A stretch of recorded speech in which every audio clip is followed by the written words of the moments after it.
san impei kung haswana lungdam pina to pakana sian junbora pangle porpi BM BYF panina akizovin angai ni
pian chian na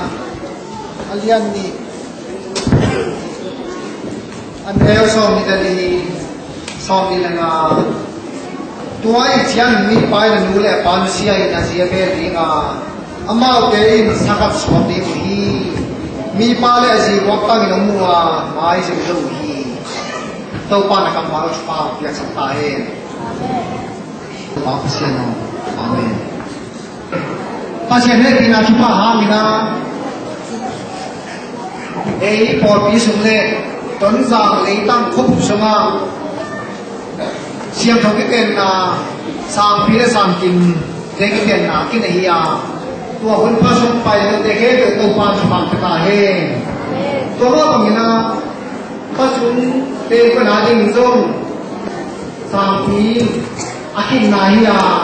si la na ni sa si ne na to sai pa halang pa na ki ni na to na ma ko pa ma ni ni na wa pi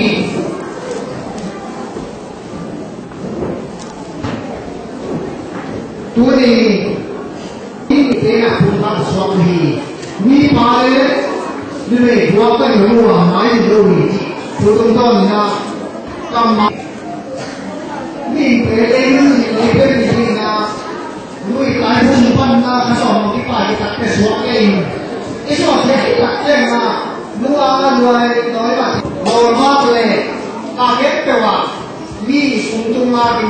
มีmột tiếng là cái ảnh tay làมีthế hàng chân thế cùng sòng cái gì bằng bát tất trên là nuôi đó cái cắm lá bát đó cái cắm lá là muốn cắm lá để kia cái bài của mình chùa tám là cho mình là cái kepala tu kanung tu kanung tak hei cái dia itu mah masa hei dan inci mesti warna kan ini yang bagi kamu lain pilna kesomina suatu na kau tentang nahi tuh kita jangan musuh ni kimang patak jangan na uang mahir kau tu kita malam na nuih payin sasa payin na ilong sintopan na tuh nu tuh pas suatu na rupiah na hinu to cái bền ghế này cái phá to cái bền ghế này cái tặng là không thêm vào các mà sao đi này cái sản phẩm ít thì là cái đồng chí bắt kẹt sản đó thì mà làm gì thế là có bằng này tặng cái gì này thì đồng chí cũng phui mà sao này thì đồng chí cái không phui ní khác đó thì coi có mà dùng ta thì cái kia cái nào ngáp cái lấy hai tặng cho chúng ta rồi thì thì là cái số thì cầm ba sản là còn nhiều mà đối với mặt tệ ấy kia pasal kisah lebih yang so ấy kia thì kisah na kisah cái đó mà đối với mặt tệ cũng so với cái phong cách trên na ấy kia đầu tiên thì tăng mức tăng lên một phần mấy cái mặt đối với người nào cái mà hàng cái đồ bằng máu này lại là cái gì một cái chỉ đặt xong ít cái cũng sẽ phải ho thì cái mà lớn là luôn chụp hiện tại thì hà lấy à chụp vào cái ô tận trên là chụp vào cái phải là chụp vào số sợi chụp vào cái là đâu thế là lấy mai cái này thì luôn anh nhìn cùng đồng cái là chỉ cú đầu phá cái của là lấy là cái phải đối với là cú đầu phá cái là cái phải cái anh nghĩ là tác tập bản cái luôn chỉ là đầu phá cái tiền sát đầu phá sẽ hàng tiền sát thì là cái phá cái số quan là tập bao rồi cùng cáiสิ่งที่จริงนะถ้าแค่ตัวจริงนะภาษาที่ได้ถึงจะเอาคนเก่งมันนะนะฮะนูบีอาศัยได้ดีนะภาษาได้ถึงเชียร์นะยกถึงนะยกตัวปานไปบางอย่างที่คนคิดว่ามันเสียอาจารย์ตัวที่บอกเราดีกว่าภาษาได้ถึงนะอาจารย์ตัวที่บอกเราเกี่ยวกับของข่าวไปนะภาษาของการเล่นสัตว์นะคุณถูกนะได้ถึงสัตว์ที่ได้ดีได้เหตุที่ภาษาได้เหตุที่ต้องเป็นภาษาที่ว่าตัวความแก่ตัว